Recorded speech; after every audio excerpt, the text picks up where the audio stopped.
2019년도 첫 예배를 우리가 하나님께 드리고 있습니다. 여러분들이 이제 오늘 예배에 참석하게 될 때에 마음속에 새로운 뜻들을 가지고 올해 한 해만은 뭔가 하나님 앞에 진중한 모습으로 나아가리라, 이런 마음의 소원들을 가지고 계실 거라고 생각합니다. 그 마음이 한 해가 다가도록 변함없게 되기를 축복합니다. 우리가 예배의 소중함을 깨닫게 된다면 예배 때 우리의 마음가짐들이 얼마나 또 귀한 일인지를 다시 한 번 더 생각해 볼 수가 있게 되는데요, 오늘 여러분들이 가졌던 그 마음이 평생토록 또 변함이 없어서 삶의 큰 진보를 이루게 되고 하나님의 사랑을 깨닫게 되는 그런 은총의 자리를 지켜내길 바랍니다. 우리 인간들은 모두 외로운 존재지요. 개인적으로 살아간다는 그 자체를 굉장히 큰 부담으로 느끼고 있습니다. 그래서 혼자 살아가는 것이 굉장히 힘들죠. 이제 연세가 많아지셔서 혼자 살아갈 때 그때 다른 어떤 것보다도 외로움이 크다는 그런 이야기들을 자주 하게 됩니다. 사람들과 함께 같이 공존해서 살아가게 될 때에 우리는 삶의 의미를 발견하게 되고 그 속에서 기쁨과 또 마음속에 평안함도 가질 수가 있게 됩니다. 그런데 혼자 있게 된다, 그런 의식들을 가지게 되면 굉장히 외로움이 크게 되는 것이지요. 그래서 믿지 않는 사람들을 보게 되면 만날 때마다 서로 공통 분모를 찾고자 합니다. 남자들의 경우에는 먼저 인사하면서 나누는 것이 있죠. 뭘 나눕니까? 명함을 나누게 되죠. 명함을 나누면서 나는 이런 직종에 종사하고 있습니다. 당신은 어떤 일을 하십니까? 그렇게 해서 뭔가 관심거리를 찾게 되는 것이지요. 일반적으로 사람들이 만나게 될 경우에, 특별히 한국 사람의 경우에 제일 먼저 묻게 되는 것이 무엇일까요? 무엇일까요, 여러분들? 고향을 제일 먼저 묻는다 그럽니다. 고향이 어디십니까?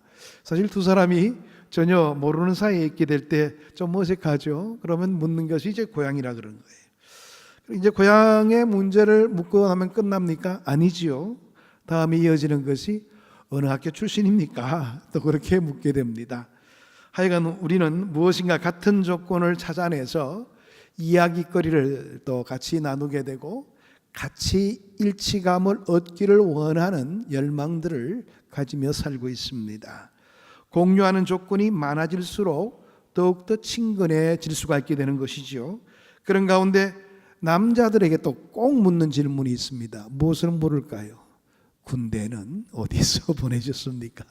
군대 이야기가 나오게 되면 이제 한이 없이 이야기가 길어지게 되는 것이죠. 그렇게 해서 일체감을 찾기를 원합니다.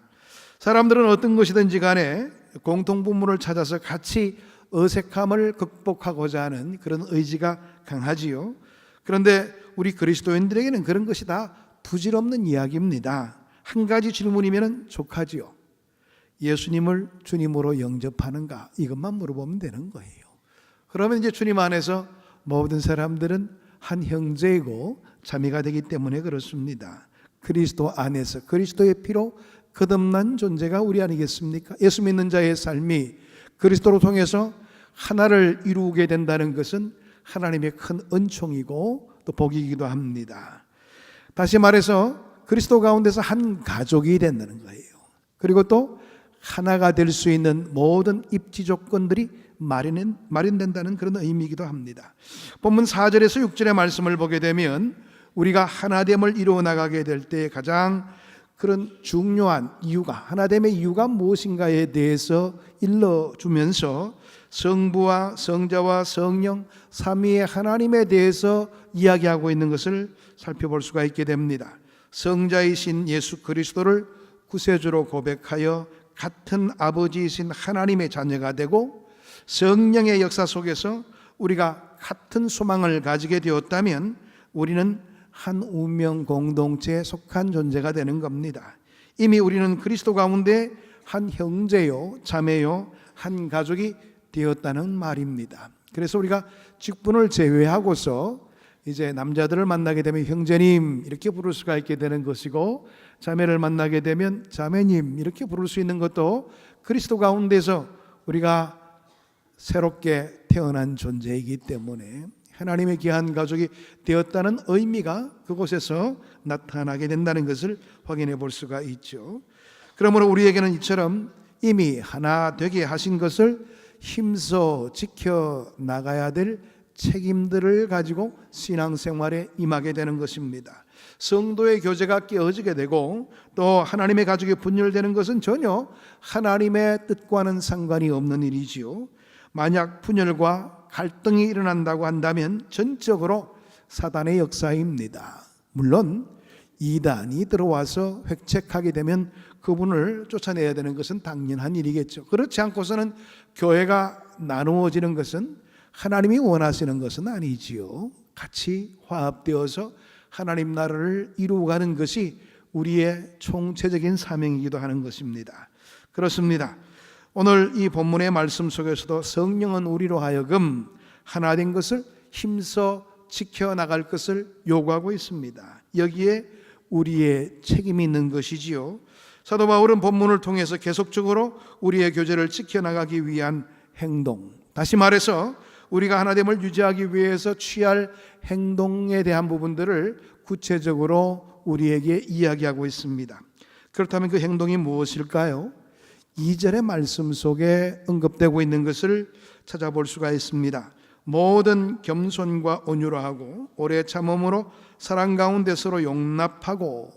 사도 바울은 겸손, 온유, 오래 참음 그리고 사랑 가운데 용납하는 것이야말로 교회의 삶 속에서 하나 되게 하는 가장 중요한 내용이 된다는 것을 이야기합니다. 우리의 교제를 든든히 세워나가고 지켜나가기 위해서 정말 필요한 요소가 이와 같은 것이다, 이렇게 우리에게 말하고 있는 것이지요. 바울은 이것들을 단순한 교양 덕목 이상으로서 이 문제를 취급하고 있는 것을 보게 됩니다. 바울은 이것들을 우리가 취해야 될 행동 그리고 반드시 이행해야 될 수칙이라 이렇게 말하기도 합니다. 1절의 말씀 보게 되면 그러므로 주 안에서 갇힌 내가 너희를 권하노니 너희가 부르심을 받은 일에 합당하게 행하여, 그런 말이 나타나고 있죠. 여기서도 보게 되면 부르심 받은 일에 합당하게 행할 것을 요구하는 그런 내용의 말씀이 나타납니다. 그러므로 2절의 말씀은 이 행하라는 말의 의미가 계속 연장되고 있는 겁니다. 단순한 태도만을 가지는 것을 말하는 것이 아니라 겸손한 행동, 온유한 행동, 오래 참는 행동, 사랑으로 용납하는 행동을 강조하고 있다는 점입니다. 그러한 행동만이 우리의 교제를 더욱더 든든하게 만들게 되고 더 아름답고 깊이 있게 나갈 수 있도록 만드는 요건이 된다는 것을 이야기합니다.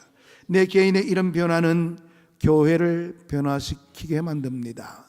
우리의 변화는 우리의 변화로 끝나는 것이 아니라 이웃들을 변화시키게 된다는 겁니다. 우리의 환경들을 변화시켜서 정말 하나님께서 바라시는 그런 아름다운 모습으로 나아갈 수 있도록 그렇게 인도한다는 겁니다. 그렇다면 이제 바울이 강조하는 교제를 든든히 하고 하나됨을 지켜나갈 수 있는 4가지 행동에 대해서 구체적인 내용들을 살펴보기를 원합니다. 첫 번째가 겸손인데요. 겸손이라는 말을 원어적인 의미로 생각해 본다면 우리의 생각이나 자세를 낮추는 것을 겸손이라 성경에서는 그렇게 이야기합니다. 이것은 종의 자세를 말하고 있는 것이지요. 또 종으로서의 행동을 드러내는 그런 모습이 바로 겸손이라는 겁니다. 여러분, 종이 교만하면 되겠어요? 그건 말이 안 되는 것이죠. 종은 철저하게 겸손할 수밖에 없습니다. 그의 역할은 섬기는 일에 있기 때문에 그렇습니다. 종의 자세를 가지는 것, 종의 자세를 이야기하게 될 때 그러면 종의 자세와 반대되는 개념은 뭘까요?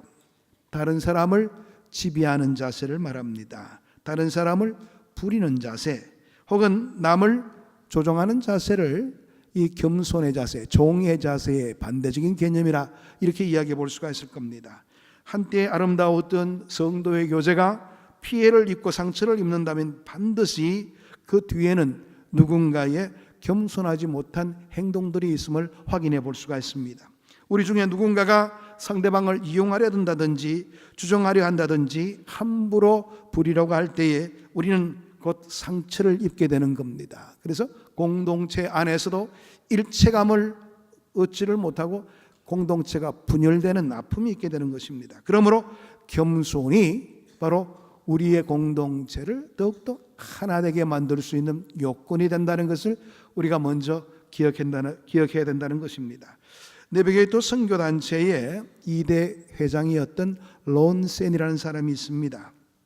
어느 날 한 대학생이 찾아와서 그 론센이에게 질문을 하게 됩니다. 선생님, 제가 종의 자세를 가지려고 노력하는데 어느 수준까지 내려가야지 진정으로 종의 자세가 되는 것입니까? 또 제가 종의 태도, 이 겸손한 태도를 갖게 되었다는 것을 저 스스로 어떻게 알 수가 있는 것일까요? 이렇게 묻게 되었다고 합니다. 그럴 때 론센이는 다음 같은 대답을 했다고 그러는데요. 그것은 자네가 종으로서 취급당하게 될 때에 어떻게 반응하는가를 보면 알 수가 있다네.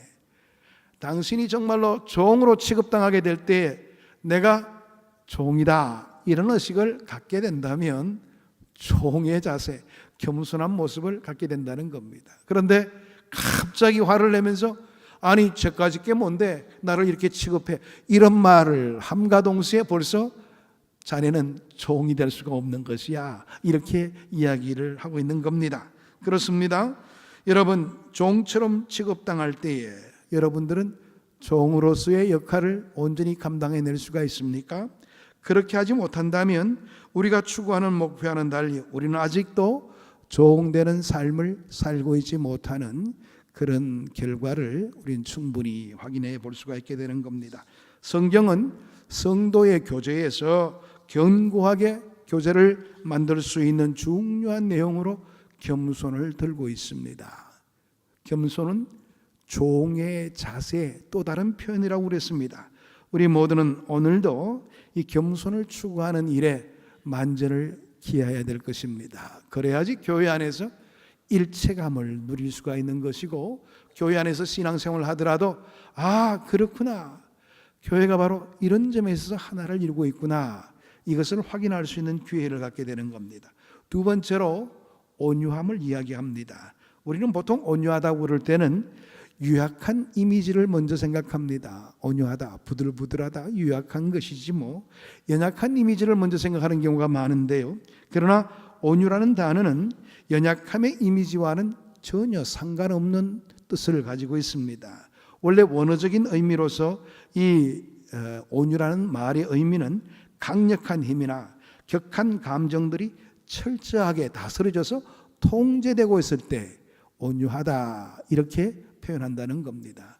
쉽게 이야기한다면 그 온유라는 말의 어원적인 내용을 점검해 보면 온유라는 말은 야생마를 길들이게 될 때 그 야생마를 가리켜서 온유하다 이렇게 표현한다는 겁니다. 여러분, 야생마가 얼마나 성질이 사납습니까? 그런데 주인의 손에 딱 붙들리게 되면 그냥 꼼짝을 못해요. 길들여졌다는 겁니다. 그럴 때 아 온유하다 이렇게 표현한다는 말이에요. 그냥 뭐 유약하고 아무 의미 없이 넘어지고 아무것도 아닌 것처럼 살아가는 것이 아니라 참 힘이 있음에도 불구하고 하나님의 명령 하나에 모든 것들을 다 설복할 수 있는 그런 입지에 서는 사람. 그래서 모세를 향해서 성경은 뭐라고 이야기합니까? 온유하다 이렇게 이야기하고 있는 겁니다. 모세의 승리가 대단하죠. 그럼에도 불구하고 모세는 하나님의 명령에 모든 것을 내려놓을 수 있는 사람이었습니다. 그런 사람의 모습을 온유하다 이렇게 표현하고 있다는 겁니다. 힘을 제어하는 것이 성경이 말하고 있는 온유라는 것입니다. 우리가 성도의 교제 가운데 위기를 경험하게 되고 상처를 입게 되는 경우는 어떤 경우입니까? 자기 주장을 일방적으로 강하게 하게 될 때에 그와 교제를 나누는 사람들이 상처를 쉽게 입을 수가 있습니다. 어떤 분들을 보게 되면 전혀 자기의 의견을 굽히지 않으려고 할 때가 있는 분을 보게 됩니다. 그렇게 될 때는 그 모임 전체가 와해될 수밖에 없어요. 왜? 뭐 하자 그러면 꼭 자기 의도대로 하려고 그러니까. 그런 사람이 있는 한은 그 모임 전체가 일체감을 갖지를 못하지요. 그렇게 되면 서로 분열되는 아픔이 있게 마련입니다. 그렇습니다. 이렇게 지나친 자기 주장의 배후에는 종종 자기에 대한 신뢰가 도사리고 있는 것을 보게 되는데요. 자기를 너무 믿고 있는 겁니다. 자기는 완벽하다고 생각하고 있는 거예요. 자기 생각은 항상 옳은 생각만 하고 있다는 잘못된 의식들이 가득 차 있는 사람들이 바로 그런 사람들입니다. 하나님이 아니라 자기의 신념, 자기의 생각을 믿고 있기 때문에 도무지 양보할 줄을 모르는 것입니다. 그래서 교회 안에서 교제를 깨트리게 되고 상처를 입히는 경우가 있게 되는 겁니다. 내 주장보다 상대방의 생각이 더 오를 수 있다는 것을 인정할 수 있는 그런 태도가 우리에게 필요하다는 것입니다. 그래야지 교제가 지속될 수가 있습니다. 그래, 당신의 말도 맞지. 한번 이번에는 당신의 뜻대로 한번 해보십시다. 서로 이렇게 배려하면서 나갈 수 있는 그러한 모습이 필요한 것이죠. 그런데 그냥 자기 생각만 주장하려고 할 때 그 모임은 제대로 될 수가 없는 겁니다. 우리의 모든 것을 판단하실 하나님, 그분 앞에서 마지막 결정의 내용들을 맡기고 공동체의 유익을 위하여 그리고 이웃의 평화를 위해서 자신의 생각을 양보하고 자신의 권리까지도 처리하면서 평화를 추구할 수 있는 인격을 성경은 온유하다 이렇게 말하고 있다는 점입니다. 우리의 교제를 더욱더 든든하게 하고 아름답게 세워나가기 위해서 저와 여러분은 진실로 이 온유를 추구하는 그런 삶의 자세를 보여야 될 것입니다. 온유함이 우리의 교제를 더욱더 든든하게 하고 하나됨을 유지할 수 있도록 만들어준다는 겁니다. 세 번째로 오래 참음이 있습니다. 오래 참음이 우리의 교제를 돈독히 만들어주는 세 번째의 내용인데요. 인내의 뜻이 무엇입니까? 인내란 어떤 역경이나 어떤 위기나 어떤 상황 속에서 포기하지도 않는 그런 태도를 인내라 그렇게 이야기하고 있죠. 지금 처한 환경이 아무리 고통스럽다 해도 이것이 하나님이 허용하신 환경이라고 믿는 사람, 고통스럽고 짜증나는 역경 속에서도 분명한 하나님의 뜻이 있다고 신뢰하는 사람들은 오래 참습니다. 우리가 잘 알고 있는 로마서 8장 28절의 말씀 보게 되면 우리가 알거니와 하나님을 사랑하는 자 곧 그 뜻대로 부르심을 입은 자들에게는 모든 것이 합력하여 선을 이루느니라. 아무리 악조건이 있다 할지라도 그것을 합력해서 선으로 바꾸어 주시는 하나님을 믿는 사람은 삶의 태도가 다를 수밖에 없다는 겁니다. 지금 현실은 고달프고 힘들고 어렵고 고통스럽다 할지라도 하나님의 약속을 믿기 때문에 인내함으로 기다릴 수 있는 마음이 있다는 겁니다. 오늘의 고통을 내일의 영광으로 바꿔주실 하나님, 오늘의 좌절을 내일의 희망으로 바꿔주실 하나님, 오늘의 나의 손해를 내일의 큰 복으로 바꿔주실 그 선하신 하나님을 믿는 사람들은 모든 어려움을 극복해낼 수가 있게 됩니다. 이것이 바로 인내라는 겁니다. 그러나 그 인내는 아무런 과정 없이 하루아침에 우리의 삶 가운데 이루어지는 것 절대 아닙니다. 인내의 인격, 이것은 치열한 과정이 있어야 된다는 겁니다. 그 과정을 통해서 형성되어 나가는 것이 인내의 성품이죠. 그러나 오늘을 살고 있는 우리 현대인들의 문제는 과정 없이 결과만을 얻으려고 하는 그런 마음의 자세가 있어서 문제가 되는 겁니다. 인내하는 사람이 되기를 원하지만은 인내하는 과정은 싫다는 것이 오늘 우리 현대인들의 삶의 모습입니다. 그러나 인내는 고난의 과정 없이는 절대로 만들어지지 않습니다. 그 과정을 통해서만 참으로 오래 참을 수 있는 그런 삶이 될 수가 있게 되는 것이지요. 그리고 이 오래 참음을 통해서만 우리는 형제 자매들과의 교제를 든든히 세워나갈 수가 있어요. 한번 생각해 보세요. 우리가 전혀 알지 못하는 사람들이 공동체를 이루고 살아가는데 상대방에 대한 배려 없이 어떻게 일체를 이룰 수가 있게 될까요?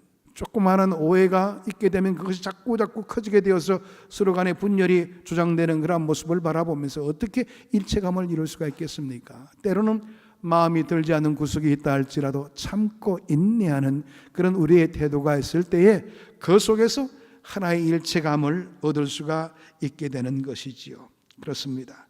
오늘 디모데전서 1장 16절 하반절의 말씀 보게 되면 주님께서도 이런 모습을 보여주셨죠.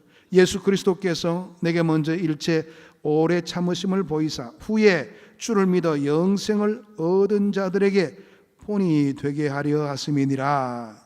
오늘 이 내용의 말씀 보게 되면 사도 바울이 될 수 있었던 것도 바로 하나님이 오래 참아서 예수 그리스도께서 오래 참으심으로 말미암아 내가 사도가 될 수가 있었다는 거예요. 그래서 나의 모습을 통해서 정말 뒤에 있는 사람들도 항상 인내함으로 주의 은총을 이루어내는 삶에 거하는 것, 이것이 바로 하나님의 뜻이 아닌가, 그렇게 사도 바울은 바라보았던 겁니다.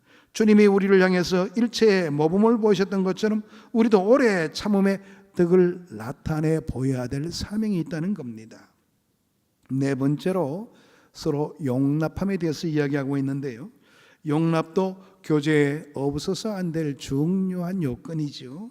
그냥 용납하라는 것이 아니라 2절의 말씀 보게 되면 사랑 가운데서 서로 용납하라, 그렇게 이야기하고 있습니다. 쉽게 말하면 용납한다는 말은 상대방을 있는 그대로 받아들이는 것을 말합니다. 상대방의 모습 그대로를 수용하라는 것입니다. 인간관계에 위기가 왜 생기는 것입니까? 한마디로 이야기한다면 상대방이 자기 마음에 안 들기 때문에 위기가 생기게 되는 겁니다. 내 마음에 안 드니까 상대방이 변할 것을 요구하는 거예요. 하지만 상대방이 변하기를 기대하면 기대할수록 바뀌지 않는 것이 현실입니다. 그러다 보니까 더욱더 분노가 쌓이게 되는 거예요. 아니, 나는 그렇게 기다리면서 변화를 원했는데 당신은 내 소원 하나 안 들어주나? 이런 말이 나오게 되는 겁니다. 그러면 그 이후로부터 더욱더 여러 가지 분열이 조장되는 그런 모습이 나타날 수밖에 없는 것이죠. 우리는 자신의 관점에서 상대방을 바라보고 비판하고 험담하고 욕할 때가 많습니다. 그럴수록 우리의 마음만 더 속상해질 뿐입니다. 이것이 바로 인간관계가 당면한 위기의 악순환이라 그렇게 이야기해 볼 수가 있습니다. 그러니까 내가 상대방에게 변화를 요구하기 이전에 내가 먼저 변하면 되는 거예요. 나의 변함은 뭡니까? 상대방은 있는 모습 그대로를 유지하도록 만들고 내가 수용하는 겁니다. 이렇게 될 때에 그 상대방의 마음의 문이 열리게 되고 그 상대방도 나중에는 변화의 과정을 얻을 수가 있게 되는 겁니다. 그래서 성경에서도 이 변화를 진심으로 원하는 것만 주장하지 말고 있는 그대로 서로 용납하라고 요구하고 있는 겁니다. 사랑 가운데 서로 용납하라. 여기에서 말하는 사랑이란 어떤 뜻을 가지고 있는 것일까요? 단적으로 말해서 성경이 강조하는 사랑은 상대방의 유익을 추구하라는 그런 말입니다. 내 뜻을 주장하고 내 이익을 추구하는 것이 아니라 상대방의 유익이 뭘까를 생각해 보라는 겁니다. 그러면 당연히 그 모든 것들을 용납할 수가 있게 된다는 겁니다. 우리의 옛말 가운데서도 역지사지라는 말이 있죠. 입장을 바꿔놓고 생각하게 되면 뭔가가 이해가 되는 겁니다. 저 양반이 저렇게 성격이 강한 이유가 뭘까? 나중에 조금 더 알아보니까 그럴 수밖에 없는 그런 환경이 있다는 거예요. 저 양반이 저렇게 자기 욕심이 많은 이유가 뭘까? 나중에 알아보니까 그 양반이 어릴 때부터 구박받았고 막내로 살았고 다 이해가 되는 겁니다. 그러다 보니까 그분에 대해서 기도하게 되고 그분의 안타까움의 모습들을 애처리 바라보게 되면서 그분의 삶을 그대로 받아들일 수 있는 그런 마음의 자세가 유지되더라는 겁니다. 그렇습니다. 상대방의 자리에 서게 되면 그 사람이 그렇게 행동할 수밖에 없는 처지를 알게 되고 그때부터 그 사람과 하나 되기 위해서 노력하는 내 삶이 따를 수가 있게 되는 겁니다. 이때 우리는 상대방을 용납할 수가 있게 되는 겁니다. 이 용납이야말로, 이 관용이야말로 우리의 교제를 얼마나 아름답고 진실하게 만드는지 모릅니다. 서로 용납하시길 바랍니다. 용납하되 사랑으로 용납할 수 있는 그런 마음의 자세를 갖게 되기를 바랍니다. 우리가 서로 용납한다는 것은 좋은 것 나쁜 것 있는 모습 그대로 그 사람을 인정하며 그 사람을 수용하는 태도라고 말씀드렸습니다. 그런 태도를 갖게 되면 우리의 교제가 더욱더 진지해지면서 교회에 다양한 많은 사람들이 있지만 사실 보게 되면 교회처럼 다양한 사람들이 있는 그런 모임도 없습니다. 젊은 사람부터 연세가 많은 분들, 병음의 정도도 다르고요, 또 관심의 정도도 다르고 삶의 환경도 다르고 다 다릅니다. 그럼에도 불구하고 주님의 이름으로 모여든 사람들 아니겠습니까? 그러니까 그런 그 모든 것들을 다 일체감을 갖도록 하기 위해서 우리의 노력들이 이러한 노력으로 경주되지 않고서는 도저히 일체감을 가질 수가 없는 것입니다. 겸손과 온유와 오래 참음과 사랑으로 용납하는 삶을 살라. 이게 바로 사도 바울이 진실로 성령 가운데 하나 된 것을 지켜낼 수 있는 그런 우리의 삶의 모습이 된다는 겁니다. 그렇습니다. 오늘 이러한 아름다운 모습을 일구어낸 모델은 누구일까요? 바로 예수님이시죠. 예수님도 보면 나는 마음이 겸손하고 온유하니, 당신에 대해서 이야기하실 때도 그렇게 표현한 부분이 많습니다. 예수님은 겸손하고 온유하셨을 뿐만 아니라 누구보다도 오래 참으셨습니다. 미약한 나 같은 존재도 다 수용하시기까지 오래 참으셨죠. 그리고 사랑 가운데 우리를 그대로 받아주셨습니다. 우리가 이런 인격을 추구하다 보면 나도 모르는 사이에 주님을 닮아가는 그런 모습이 갖추어지는 겁니다. 주님을 닮는 삶이 뭡니까? 성화입니다. 내 삶이 그리스도를 닮아가는 모습으로 바뀌어질 수가 있게 되는 겁니다.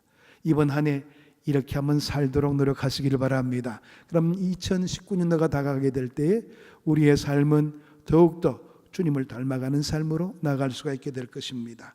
온 교회가 이런 삶을 체험으로 서로 하나됨을 지켜나가는 것, 이게 바로 원래 우리 교회가 지향하고자 하는 중요한 핵심입니다. 그래서 이런 의미로 2009년도 표를 성령 안에서 하나 되라 이렇게 정했습니다. 한번 따라하겠습니다. 성령 안에서 하나 되라.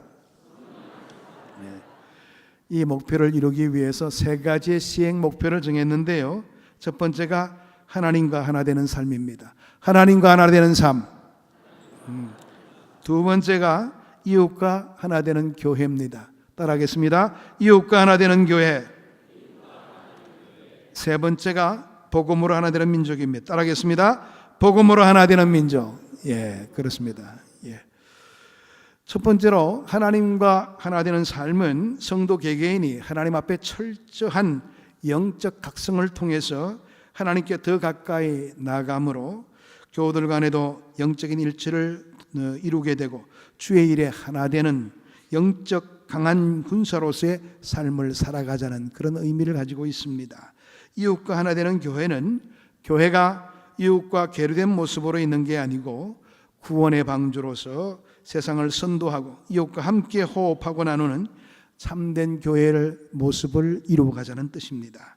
세 번째로 복음으로 하나 되는 민족이라는 그 말의 의미는 세상에서 교회의 역할이 미약해지고 있지 않습니까?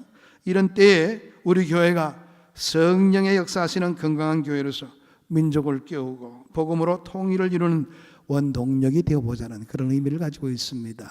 여러분, 하나님의 역사하시는 방법은 어떤 방법으로 역사하실지 우리는 잘 모릅니다. 그러나 우리가 우리의 위치에서 철저히 그 일들을 잘 감당하다 보면 하나님의 뜻에 쓰임받을 수 있는 그런 귀한 교회로서 내 개인의 삶으로서 우리의 가정으로서 역할을 감당할 수가 있게 될 겁니다. 여러분, 그 꿈을 꾸시기를 바랍니다. 이번 한 해 하나님의 역사하심을 통해서 우리가 목표로 두고 있는 이 모든 것들이 잘 이루어져서 우리 교회의 큰 부흥의 역사, 하나님의 은혜의 역사를 감당하게 되고 내 삶에도 부흥의 역사가 일어남으로 통해서 변화됨에 놀라운 은혜가 넘칠 수 있는 삶에 거하는 것, 여기에 우리의 목표가 있다는 것을 잊지 마시길 바랍니다. 하나님께서는 원래 우리에게 이런 과제를 허락하시고 그 일에 마음을 모으기를 원하십니다. 우리의 모든 마음이 여기에 다 모아져서 정말 우리가 하나됨의 일치를 잘 유지하게 되고 하나님의 역사심을 더욱더 빛내게 되는 그런 삶의 조건을 가짐으로 통해서 아버지의 영광을 드러내는 복된 자리에 쓰임받기를 축복합니다. 기도하겠습니다. 하나님 감사합니다. 오늘도 주의 말씀으로 우리를 권고해 주시고 주의 사랑 속에 거하게 하시니 감사함을 드립니다. 이번 한 해 정말 성경 안에서 하나 되는, 하나를 지켜내는 그런 아름다운 삶을 살아감으로 통해서 아버지 하나님의 크신 영광의 자리에 이르를 수 있는 복된 한 해가 될 수 있도록 힘을 주시고 능력을 덧입혀 주옵소서. 예수 그리스도 이름으로 기도하옵나이다. 아멘.